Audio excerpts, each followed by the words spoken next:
monde, aujourd'hui on se retrouve dans une nouvelle vidéo, une journée dans mon assiette, et donc c'est parti avec le petit déjeuner. Je commence toujours mon petit déjeuner par un grand verre de jus d'orange. Il y en a, ils peuvent pas commencer la journée sans le café, moi c'est le jus d'orange. Donc la veille j'avais fait des pancakes, donc je vais en mettre un dans mon assiette que je vais tartiner avec de la confiture à la myrtille de la marque Gerblé qui est sans sucre ajouté. Elle est vraiment très très bonne et il y a plusieurs saveurs. Donc comme je fais d'habitude, c'est que je superpose plusieurs pancakes que je tartine entre chaque couche. Et d'habitude j'en mets que deux, mais ce matin-là j'ai m'étais levée de bonne heure et j'avais très faim. Du coup j'en ai rajouté un troisième et c'est vraiment bien passé.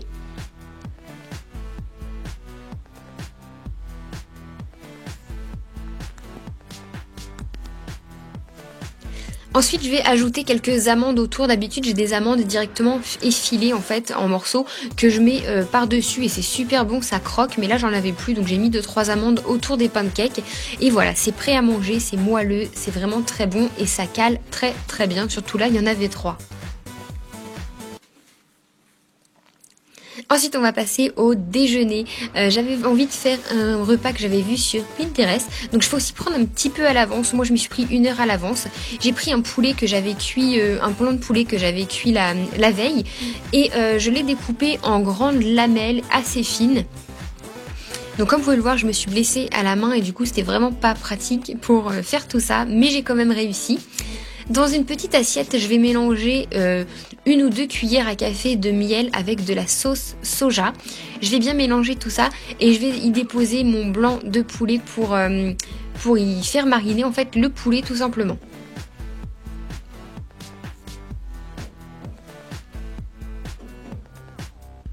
Donc voilà, je vais mettre mon poulet dans l'assiette de façon à ce que tous les morceaux trempent et je vais en rajouter encore par dessus. J'adore la sauce soja, je pense que vous allez le voir dans cette vidéo, j'en mets à gogo.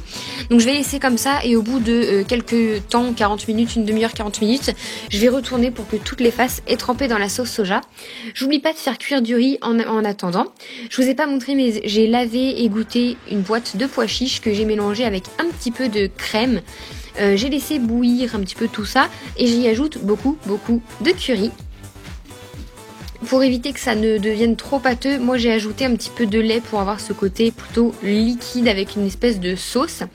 Et j'ai également fait cuire, comme vous pouvez le voir dans le fond, mon poulet qui marine tout doucement avec la sauce soja. Et j'y ajoute des graines de sésame parce que c'était trop bon et j'ai adoré ça. Une fois que tout est cuit, je vais mettre mon riz dans mon assiette avec les pois chiches qui ont bien cuit avec la sauce au curry, ça a l'air vraiment très très bon, et mes morceaux de poulet. Et puis j'ai rajouté, une fois dressé dans l'assiette, quelques gouttes de sauce soja. Oui, j'ai abusé. Et oui, l'assiette était très énorme, je n'ai pas tout mangé, je vous assure. J'ai toujours les yeux plus gros que le ventre et je fais toujours des restes que je ne jette jamais, que je mange plus tard ou que mon copain mange plus tard. Mais en tout cas, rien n'est jamais jeté, surtout quand c'est des bons plats comme ça. Donc ensuite, on va passer au goûter. Donc ce jour-là, pour le goûter, j'avais fait un bon petit gâteau au yaourt que je vous avais montré dans un vlog. Bon ok, c'était pas le goûter le plus sain du monde, mais ce gâteau était tellement bon. Et voilà, j'en avais, donc j'avais envie d'en manger. À côté, je me suis fait une pomme parce qu'elle commençait à s'abîmer et que j'avais pas envie de la perdre tout simplement. Donc je vais éplucher ma pomme et la mettre dans un petit récipient, puis je vais aller manger ça avec mon gâteau au yaourt.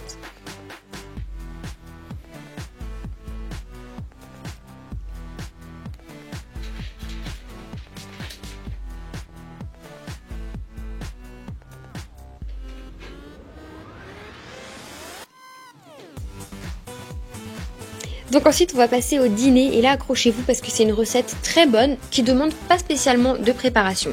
Donc j'ai tout d'abord sorti des crêpes là, les faritas pour les kits à faritas tout simplement, j'allais dire à burrito, non c'est des faritas.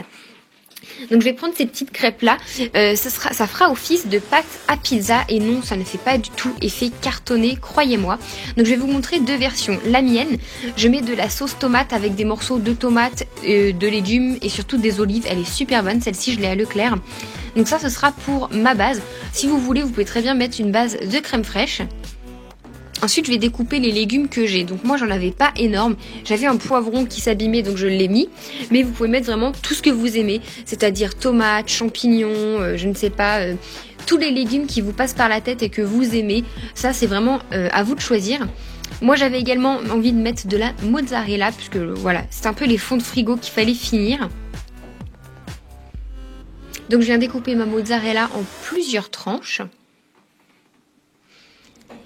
Pour ma pizza, c'était des petits morceaux de poulet que j'ai mis un petit peu partout et que j'ai fait cuire avant, pré-cuire. Il y a encore des morceaux rosés comme vous pouvez le voir, mais il faut vraiment que ce soit pré-cuit.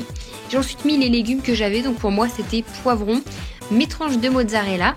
Et pour mon copain, c'était une base pareille de sauce tomate, mais avec des lardons de jambon, enfin des lardons tout simplement.